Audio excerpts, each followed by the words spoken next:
Mahojiano ya rais wa Burundi Evariste Ndayishimiye na shirika la habari la BBC yameendelea kuzua gumzo kubwa kufuatia kauli za kiongozi huyo kwa Rwanda inapanga kuishambulia nchi hiyo. Vile ambavyo Rwanda ikinapangia M23 ndiyo ikinaandaa na sisi kupanga wasi ili wakati tashambulia Burundi. Tunaona ina mpango wa kushambulia Burundi, lakini inatafuta Warundi ili iseme ni Warundi, lakini ni Rwanda inaandaa.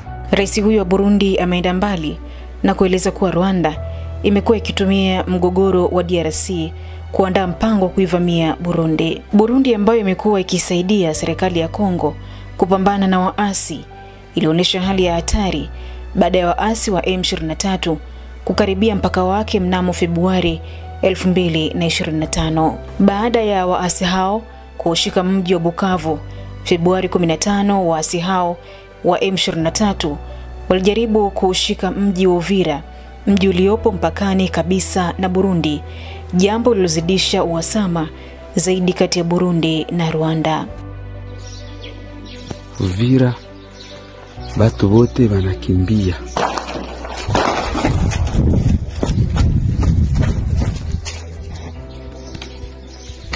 Uvira masasi iko mingi. Hakuna watu. Mwingine yote watu wanakimbia.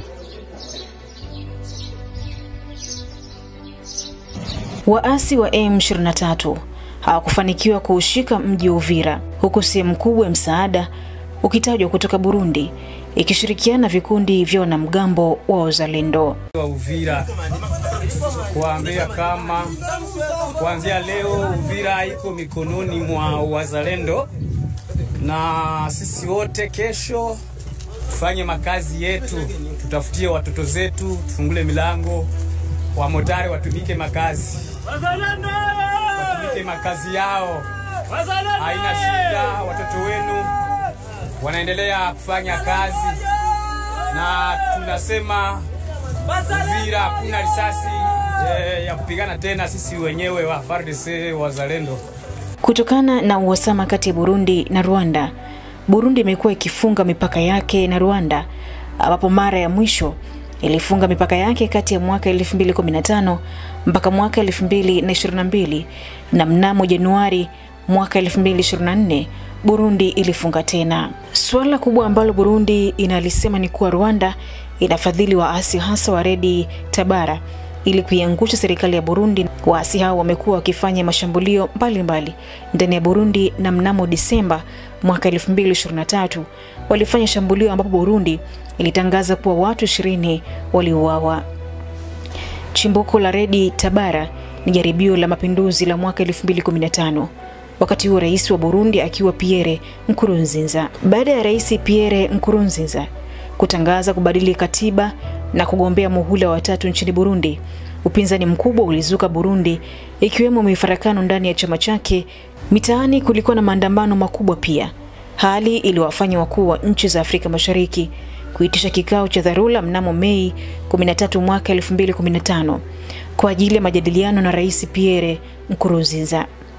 Rais Pierre Nkurunziza akiwa amekuja Dar es Salaam kwa ajili ya mkutano huo, tetesi zikaanza kusambaa juu ya mapinduzi ndani ya Burundi. Hali ya kushangaza ilionekana katika kikao kilichokuwa kikiendelea Dar es Salaam Mei 13 mwaka 2015, ambapo Pierre Nkurunziza alikuwa sababu ya kikao hicho kuitwa kutokea, taarifa mbalimbali zikionyesha libaki hotelini kwake Dar es Salaam. Huko mjini Bujumbura, Generali Godefroid Niambore aliwahi kushika wadhifa wa mkuu wa majeshi Burundi pamoja na mkuu wa idara ya usalama, alitangaza kuipindua serikali. Tangazo hilo lilitoa wakati kikao cha wakuu wa Afrika Mashariki kikiendelea Dar es Salaam. Rais Pierre Nkurunziza ameondolewa madarakani na serikali imevunjwa, Niambore alitangaza kupitia Radio Burundi.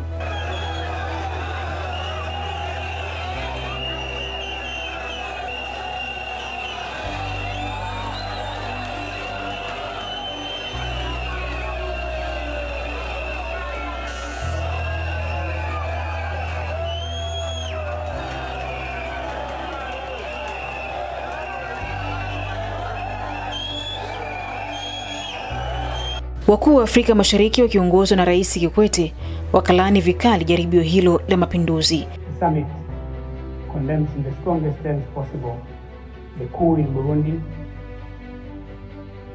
and the summit is of the view that it does not solve the problems of Burundi. We don't accept the coup, we condemn it in the strongest terms possible, and we call upon return to constitutional order. Niumbare alifanya jaribio hilo miezi miwili tu toka aondolewe kwenye nafasi yake kama mkurugenzi wa usalama wa taifa Burundi, ambapo yeye alieleza kuwa aliondolewa kutokana na kupinga Nkurunziza kugombea kwa awamu ya 3.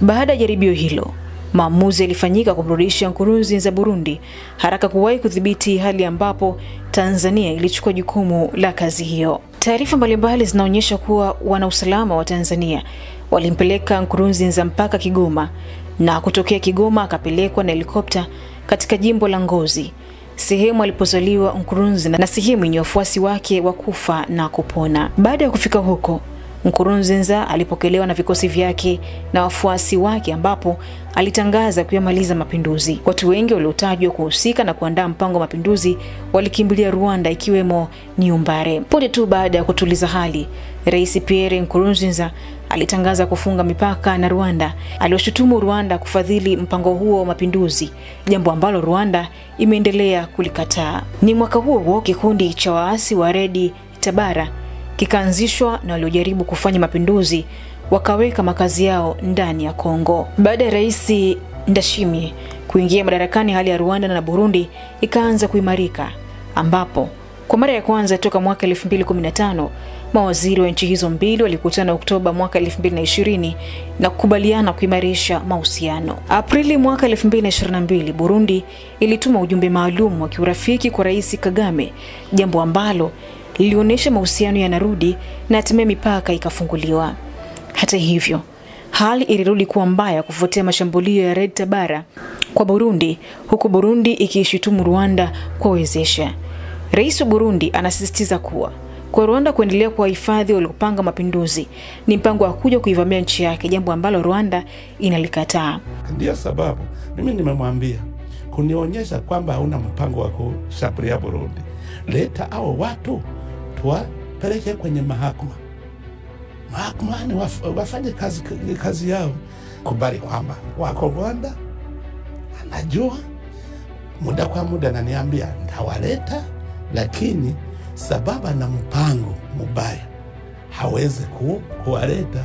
Kufuatia M23 kushika miji ndani ya Kongo na kusogea karibu na mpaka wa Burundi, mazungumzo mbalimbali yamefanyika kati ya Burundi na Rwanda. Wakati ameanza hii vita DRC, ndiyo tumeona anataka kusogelea mpaka wa Burundi ili iwe karibu kushambulia Bujumbura. Ndio sababu nami nimemwambia kama unaona Bujumbura ni karibu kupitia East DRC, na mimi Kigali ni karibu kupitia North. Sasa ndio sababu mimi nasema akiendelea hii vita inaweza kuwa regional, because Rwanda patakuwa vita, Burundi vita, DRC vita. Watu watasambaratika, wataenda nchi mbalimbali, masilaha ataenda nchi za region na region yote inaungua. Ndio sababu nasema watu wa mshauri, sababu sisi Burundi hatuweze kukubali kuuawa kama wale wa Kongo. Sisi tutauawa kwenye vita, hatutauawa vile vile. Waziri wa mambo ya nje ya Rwanda Olivier Nduhungirehe ameonyesha kusikitishwa na kauli za rais wa Burundi. Hii kauli ya rais wa Burundi inasikitisha, hasa kwa kuwa maongezi yanaendelea kati ya majeshi na idara ya usalama za nchi hizi mbili, na kuna makubaliano juu ya umuhimu wa kupunguza uhasama.